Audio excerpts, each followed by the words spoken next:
Ethnography, अगर हम ethnography को ब्रेक करें, that is ethno and graphy, तो एथनो का मतलब होता है फोक या फिर प्यूपिल, और ग्राफो का मतलब होता है टू राइट।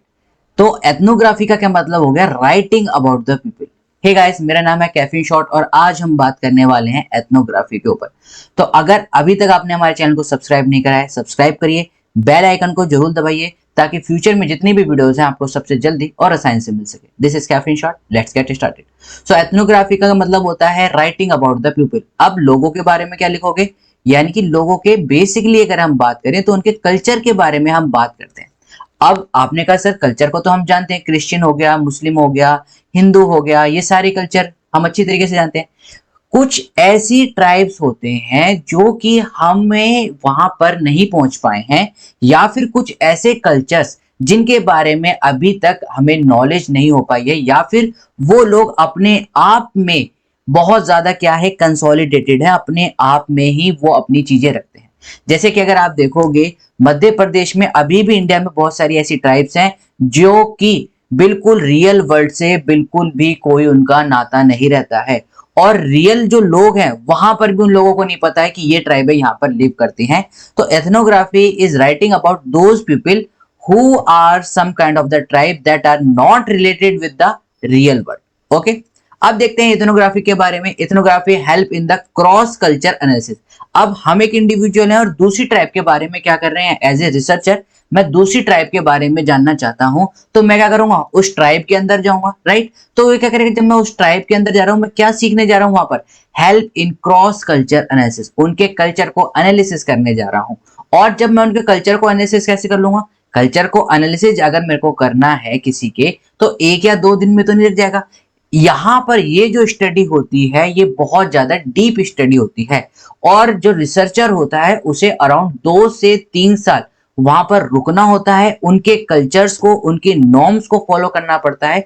आपने टीवी में भी देखा होगा, बहुत सारी ऐसी ट्राइब्स होती हैं जो कि बिल्कुल भी क्या है, क्लॉथ नहीं पहनती हैं या फिर बिल्कुल न्यूड रहती हैं।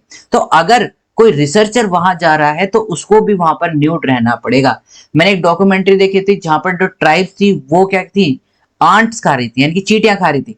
तो जो रिसर्चर गया उसने भी वहां जाकर क्या खाई? आंट्स खाई, यानी कि चींटियां वहां पर जाकर उसने खाई, और उसने बताया कि कैसे उसका एक्सपीरियंस रहा।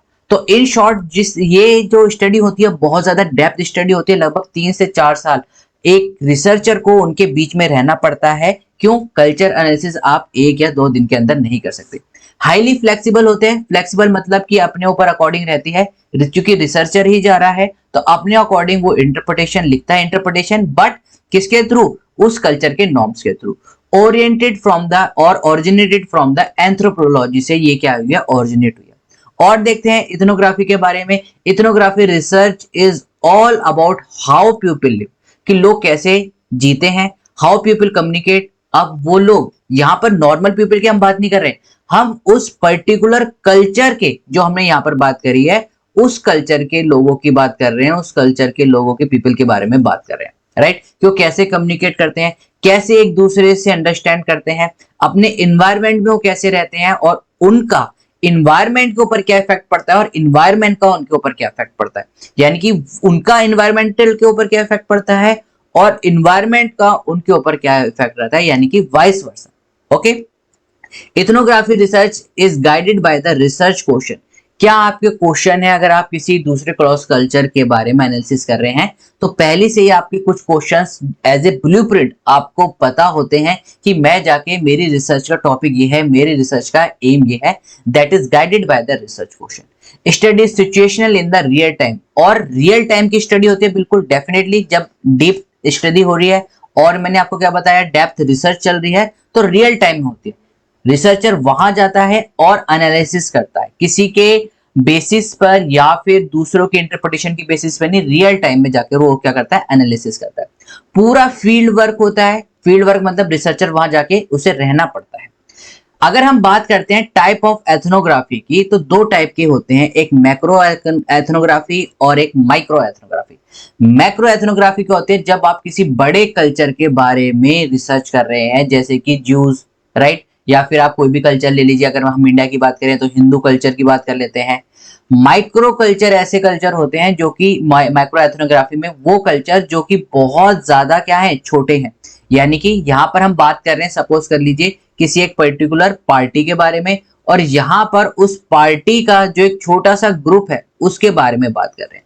यहाँ पर हमने एक मैक्रो एथनोग्राफी में जो एक बड़ा रिलीजियन ग्रुप होता है, जैसे कि यहाँ पर मैं एक एग्जांपल ले लेता हूँ, यहाँ पर हम बात कर रहे हैं हिंदू ग्रुप की। माइक्रो में अगर हम बात करेंगे तो हम कहेंगे जैन या फिर बुद्धिज्म। ऑल्सो जैन और बुद्धिज्म दोनों मैक्रो के अंदर भी आ सकते हैं if we talk about the from the perspective of the India. क्यों? क्योंकि अब ये छोटे नहीं रहे। कोई ऐसा एक छोटा कल्चर जो कि बहुत कम लोग मानते हैं, जैसे कि अगर हम बात करें तो आपके मध्य प्रदेश में एक ट्राइब कहती है जिसे छिंदवाड़ा ट्राइब कहते हैं। आप उस ट्राइब के कल्चर के बारे में अगर पढ़ रहे हो या फिर रिसर्च कर रहे हो, वो आपकी माइक्रो एथनोग्राफी यानी कि छोटा, जो बहुत छोटा कल्चर है उसके बारे में रिसर्च करना।